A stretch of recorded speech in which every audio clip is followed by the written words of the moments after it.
হরে কৃষ্ণ। তো সবাইকে আমার বিনম্র প্রণাম এবং হরে কৃষ্ণ।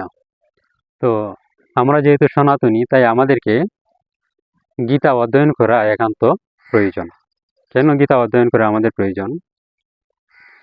আমরা যেহেতু সনাতনী, তাই আমাদের বোঝা উচিত যে আমাদের শাস্ত্র সম্বন্ধীয় জ্ঞান যদি আমরা হৃদয়ে ধারণ না করি, তাহলে আমাদের ধর্মটাকে আমি নিজে জানবো কিভাবে?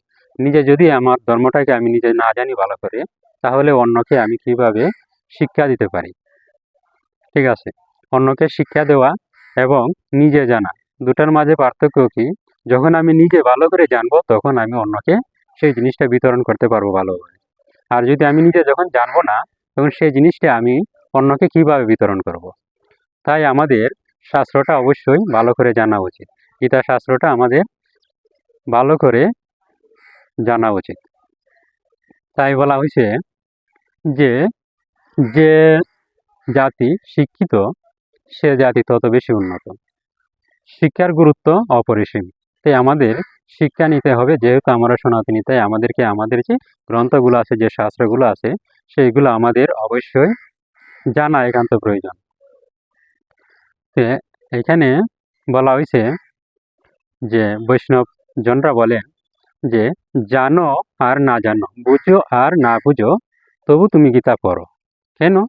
জানো বা না জানো, বুঝো বা না বুঝো, তথাপি তুমি গীতা পড়ো। কেন?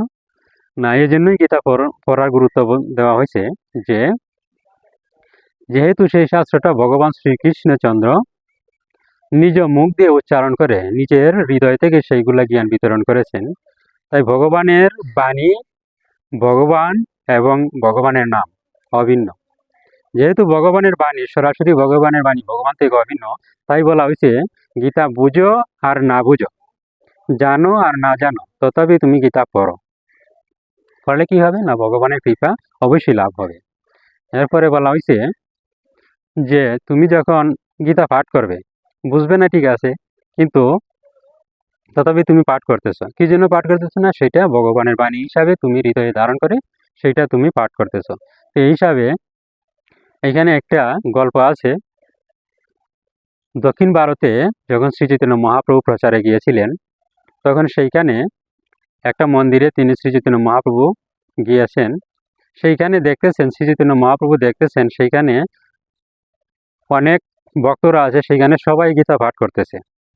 কিন্তু একজন ভক্ত মন্দিরের যে নাট মন্দিরের চৌহটার সিঁড়ির মাঝে বসে তিনি গীতা পাঠ করতেছেন।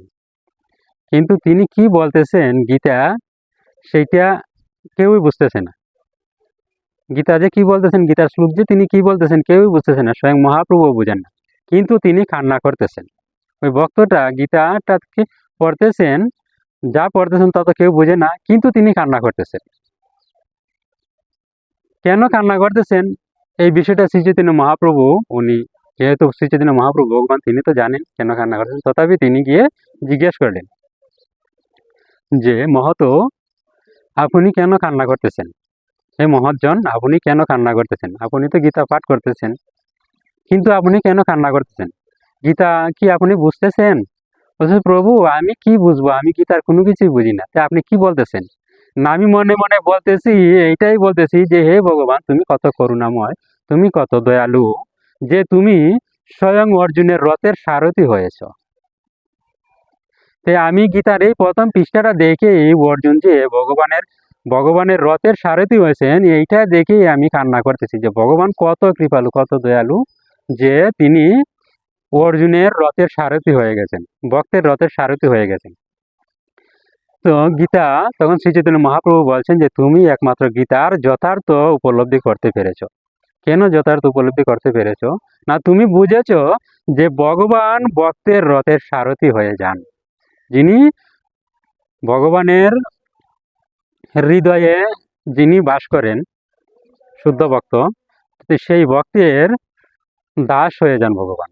তাই বলা হয়েছে যে শুদ্ধ ভক্তি ভগবানকে আকর্ষণ করে। ভগবান সবাইকে আকর্ষণ করে, কিন্তু শুদ্ধ ভক্তি ভগবানকেও আকর্ষণ করে। তাই আমাদের উচিত শ্রীমদ্ ভগবদ গীতা প্রত্যেক দিন অধ্যয়ন করা, পাঠ করা। বুঝি আর না বুঝি, ভগবান যখন কৃপা করবেন তখন অবশ্যই আমরা সেই গীতা বুঝতে পারবো। তো হরে কৃষ্ণ হরি বল। যদি ভিডিওটা ভালো লাগে তাহলে অবশ্যই লাইক, কমেন্ট, শেয়ার এবং সাবস্ক্রাইব করে দিবেন আমার চ্যানেলটাকে। সাথে থাকবেন আপনারা, নিত্য নতুন ভিডিও নিয়ে আসবো, ধর্মীয় সনাতন ধর্মীয় ভিডিওগুলো নিয়ে আসবো, আপনারা সবাই সাপোর্ট করবেন। হরে কৃষ্ণ হরি বল। জয় জগদ্গুরু শিল প্রভুপাদ কি জয়, কৃষ্ণচন্দ্র ভগবান কি জয়, শ্রীমদ্ ভগবত গীতা কি জয়।